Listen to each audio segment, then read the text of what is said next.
My name is Ksenija Stevanovic. I'm music editor by profession here. By formation, I'm musicologist, and right now I'm assistant to the director of the program of third program of Radio Belgrade. I've been working at Radio Belgrade now, I think, more than 10 years, and for the last now 3 or 4 years, I'm responsible for the studio in a sense of the programmation, what is going on, and also for all these activities that are not completely artistic, but are involved in archives and in some kind of research things and things like that. This is because third program of Radio Belgrade it's a cultural program, but it's usually like a program of reflection and new tendencies in arts and in philosophy and thought. So we basically are night program without news and without commercial. So we have only music shows with great amount of contemporary music, different sorts, and also experimental tendencies, and of course the majority of all of that is classical music.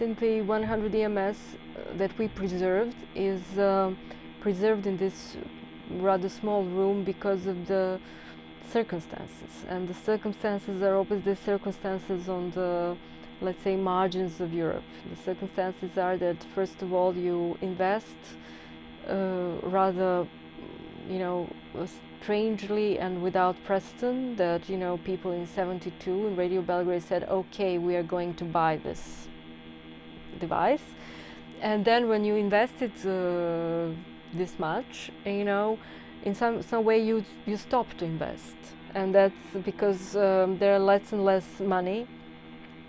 And through the 80s, there was no big investment in the studio, and by the 90s and the war started, in that moment there was nothing, it was like no way.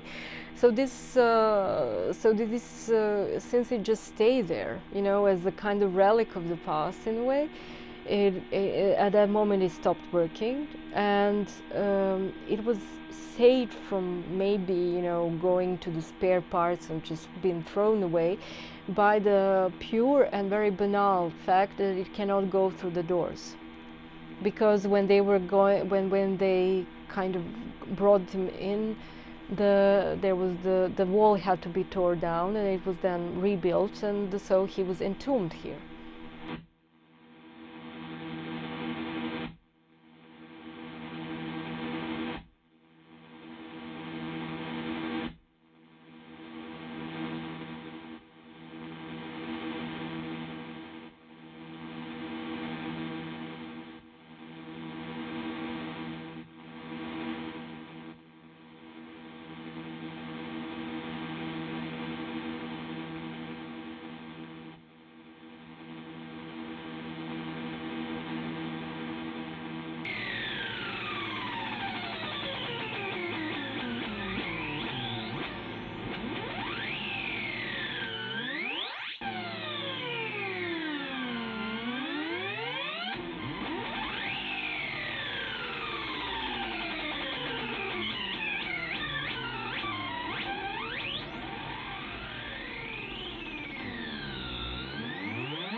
And in that time, they really invested, they really bought the best there was on the market. So the Studer studio, all these tape recorders, the best mixing desks they could find. So the one of those was still working until 2 years ago, when they changed in the Studio 6 with the new equipment, new digital desk. But this is a legendary thing, and so it was the mics from that time are just, I would say, better than the mics today. And I know that when we were still using the Sennheiser from the 70s, how the sound of the voice came out, and now when you use something else. So it's so in the sense it was a different technology, but it was a technology made with a sense of time, in the sense that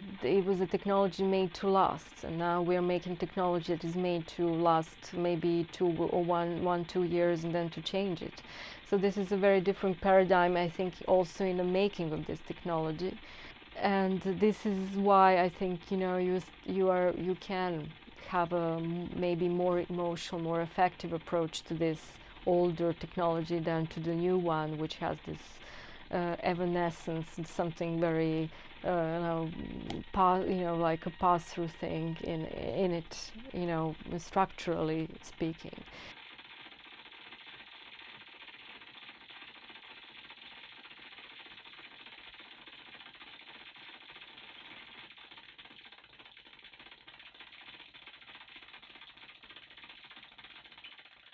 There was this whole scene happening that was kind of trying to bring all of these new tendencies to Yugoslavia. In a way, Tito decided, of course, Yugoslavia had a very special place in a post-Second World War world. It wasn't a real communist, like Iron Curtain country. It was, as we could say, a pillow between the West and the East. And Tito played this game fantastically. There was made decision to open the big institutions for arts, for the contemporary arts. So the Museum of Modern Arts was created in Belgrade. Then the three big festivals were created. The Bita Festival in Belgrade for the art, for the theater. That was so important for bringing, all the new tendencies to Belgrade, but to Yugoslavia. But it was also opportunity for people from East to come to see that, and people from West to come. So it was a meeting point. Then in Zagreb decision was made to make Zagreb Biennale for contemporary music. So again, also the meeting point between East and West at that time. In Ljubljana, I think it was a triennale or something for arts and graphic arts and stuff like that. So it was this idea that you're using strategic position of Yugoslavia as a place of meeting point between the two worlds. And so I think in this sense, all that happened, these all movements, conceptual tendencies, this maybe even the Synthi came into this atmosphere of trying to catch up with the West and trying to have this good equipment and trying to do the experimental things. And so it wasn't something that didn't have the green light from the whole structure of the system of that times. And so I think that is important to understand, that people do not think that here we have that here was some kind of totalitarian regime who just forbid this and that and to happen. It was much more open.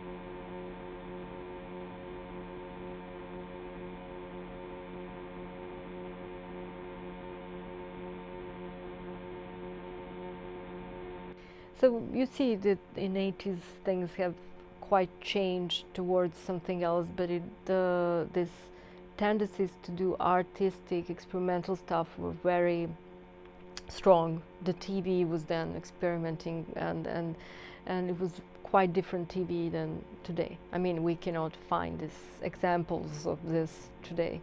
So it was this the last era of Yugoslavia, and then the 90s came. So I think, in a sense, it's interesting how he became like a dormant species through this awful times, and I mean Synthi, and kind of survived for this new days, and for a change of paradigm, and for some younger people to start to work with it and to see what kind of sound is produced with, you know, only circuits and electricity, and what is just produced through this, you know, whole paradigm where everything is just already there and you're just kind of simulating electronic sound.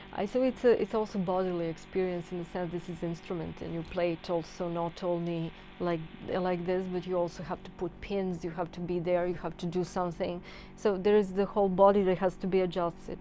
And you know, as Elian Radig says, it's you know, the really small changes in the in knobs can make a huge difference. And then there is also problem of temperature. Does it respond well to this temperature or to that temperature? So sometimes the sounds cannot be reproduced, even though you have the same patch, but something is changed in the very quality of the sound. So all of this is making you more, I would say, there is a more chance involved in what you will get. And I think this is also something that is performative in the instrument itself, that it has this sort of what will happen in this time and place. And I think this is a great lesson, I think, for the arts, because today there are no pre-packaged, you know, you have to do this in a very you have to interact with the instrument. It's the same thing as when you will play some instrument. You know, the sound is always a little bit different. Your body is different. Your concentration is different every day, and stuff like that.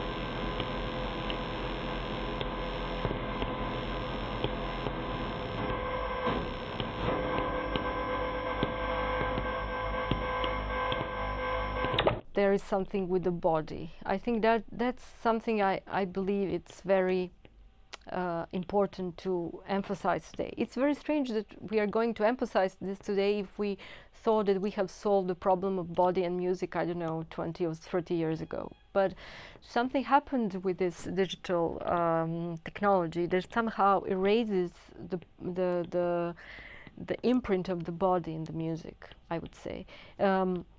With auto tuning and things like that, you don't really hear anymore the grain of the voice. What Bart will say, you don't hear the voice. You hear just some voice that is kind of going through with all these melodies that are so similar to each other, and everything is just like digitally manipulated. You can manipulate sound like that. You can erase the errors in the playing. That's one of the things that I was going once one sound technician told me, look, I have this is you know, I have made all of these 3 bars the same. I was going like, oh my god, don't do that. It's just going, you know, it has no life there, because, you know, we are not perfect when we play, and this instrument is not perfect, which I would like to say, it gives you lots of hard times sometimes. It gives you lots of exciting things. And so in this sense, this is, I think, this experience with technology that is not perfect, that you need some time to dedicate to, that you need to master with, that you have to, kind of negotiate, that you have to do something, is absolutely vital actually for music making, I think, still today. So this is, I think, the way we have to return to the old instrument.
Some of the institutions could afford to buy them. So this is why I think the history of electronic music is also a bit a history of radio, because actually the most famous ones were formed within the radios, like the Köln studio, where Stockhausen worked with WDR in Köln.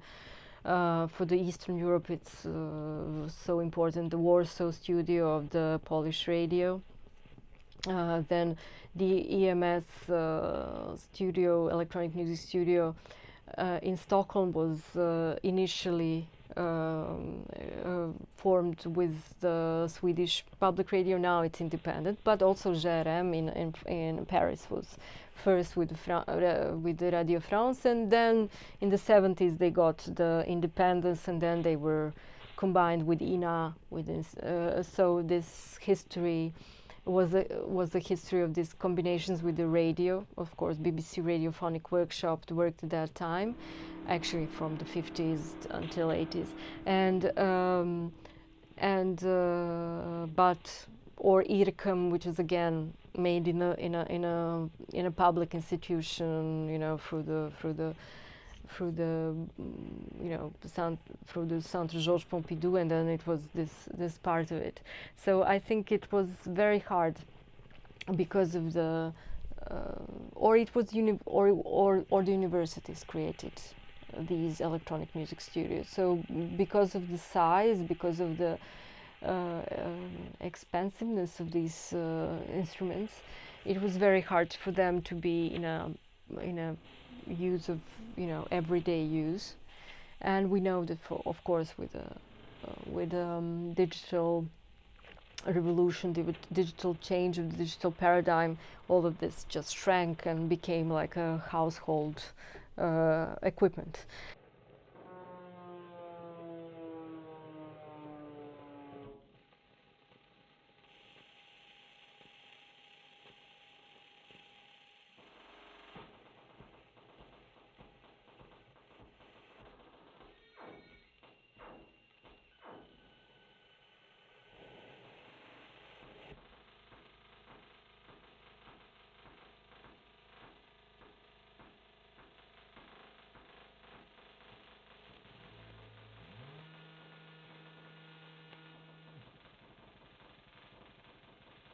It is, however, still, a gadget. I mean, in a part of it is still a gadget, and you know how you use the gadget. You use it, and you start to use something else, and things like that. So it is like history of instruments. It's you know, you always have some fantastic mad instruments. You will find also in history of music some kind of, you know, upside down pianos with possibility of, I don't know, doing this mechanical, some bizarre organs with which can be also, I mean, you always find them, but you don't find them as something that stayed on for, you know, and spread it everywhere. You have also maybe, because, you know, maybe it's a really experimental sound machine, and then from then on you will understand how do you want to produce the sound, what kind of idea of sound you have, and then you will use it in your own setup at home. So it's not really that you need to have this. This will be a complete fetishization.